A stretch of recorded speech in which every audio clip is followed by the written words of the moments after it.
ഈ ഒരു മട്ടൻ കടായി ഇവിടെ വരികയാണെങ്കിൽ മസ്റ്റ് ട്രൈ ആയിട്ടുള്ള ഒരു ഐറ്റമാണ്. പാകിസ്ഥാനി ഫുഡാണ് നമ്മൾ ഇന്ന് ട്രൈ ചെയ്യുന്നത്. നമ്മൾ ഇന്നുള്ളത് അൽനൂർ റെസ്റ്റോറൻറ്റിലാണ്. ഇന്ന് നമ്മൾ ട്രൈ ചെയ്യാൻ പോകുന്നത് നാന്, അവരുടെ സ്പെഷ്യൽ പറാത്ത, മട്ടൻ കടായി, പിന്നെ മിക്സ്ഡ് ഗ്രില്ലും ആണ്. മിക്സ്ഡ് ഗ്രില്ല് ചിക്കൻ ടിക്ക ഉണ്ട്, മലായി കബാബ് ഉണ്ട്, റസ്മി കബാബ് ഉണ്ട്, പിന്നെ ഫിഷ് ഉണ്ട്, ബീഫ് ഉണ്ട്. നമുക്ക് ആദ്യം തന്നെ ഈ ഒരു നാനിൻ്റെ കൂടി ഒരു മട്ടൻ കടായി എങ്ങനെയുണ്ടെന്ന് നോക്കാം. ഫ്രഷ് മട്ടൺ ആണ് അവർ യൂസ് ചെയ്തേക്കുന്നത്. അപ്പോൾ അതുകൊണ്ട് തന്നെ ആ ഒരു മട്ടൻ കറിക്ക് അതിൻ്റെ ആ ഒരു ഫ്ലേവർ ശരിക്കും കിട്ടുന്നുണ്ട് കേട്ടോ.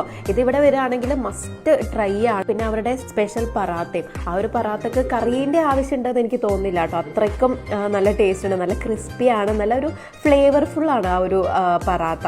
പിന്നെ അവരുടെ ഗ്രില്ലിലാണെങ്കിൽ അതിൽ ചിക്കൻ ടിക്കയൊക്കെ നല്ല നമുക്കധികം പരിചയമില്ലാത്തൊരു ടേസ്റ്റ് അല്ല, നമുക്കൊക്കെ ഇഷ്ടാവുന്ന രീതിയിലുള്ളൊരു മസാല തന്നെയാണ് കേട്ടോ അത്.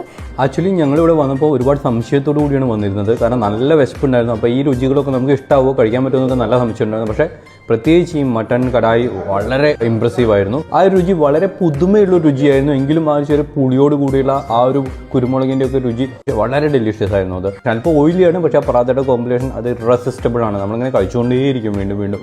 അപ്പോൾ വ്യത്യസ്ത രുചികൾ ട്രൈ ചെയ്യാൻ താല്പര്യമുള്ളവരും നല്ല രുചികൾ തേടി നടക്കുന്നവരാണെങ്കിൽ മസ്റ്റായിട്ടും സലാല വന്നാൽ വിസിറ്റ് ചെയ്യേണ്ട ഒരു പ്ലേസ് തന്നെയാണ് അൽനൂർ റെസ്റ്റോറൻറ്റ്.